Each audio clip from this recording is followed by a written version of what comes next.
সন্দেশখালীতে রণংদেহী মেজাজের শুভেন্দু অধিকারী। বসিরহাট লোকসভা কেন্দ্রের বিজেপি প্রার্থী রেখা পাত্রের সমর্থনে সন্দেশখালীর বলেরো মাঠে জনসভা করলেন শুভেন্দু অধিকারী। জনসভায় তিনি কি বললেন শুনুন আপনারা। আমি প্রথম কবে বলেছিলাম 30 ডিসেম্বর 2023, তাই তো?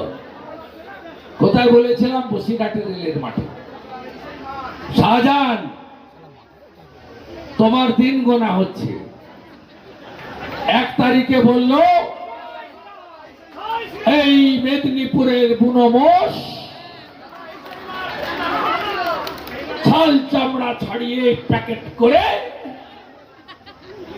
কোথায় পাঠিয়ে দেবে? বাড়ি পাঠিয়ে দেবে। আর ওর এখন ছাল চামড়া ছাড়িয়ে দেয়।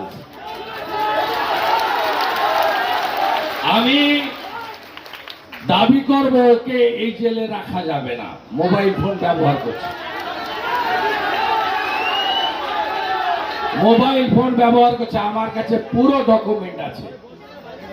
আপনি ভরসা রাখুন, ভরসা রাখুন। আপনি সিবিআই এখানে ক্যাম্প করেছে, সিআইএসএফ আছে এখানে।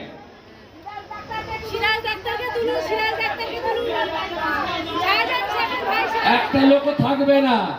আরে সবুজ কাপড় লাগিয়েছিল জিয়ারউদ্দিন মোল্লা কোথায়? কোথায়? রাজবাড়ির জিয়ারউদ্দিন মোল্লা। গেরুয়া কাপড় খুলিয়েছিল দুর্গা মণ্ডপে। আপনি ভাবছেন এতে ছেড়ে দেবো আমরা? উল্টো করে ঝোলাবো, তারপরে সোজা করবো। কেন ভোট দেবেন আমি আর বিস্তারিত যাব না। আমি শুধু একটা কথাই বলবো, 1 লক্ষ লিড সন্দেশখালী দিন, বাকি 6টাতে যোগ বিয়োগের অঙ্ক আমরা সবাই মিলে মেলাবো। দায়িত্ব আমার। আমাকে কালকে ভোট দিতে হবে, তারপরে আমি আপনাদের জন্য পুরোটা আছি।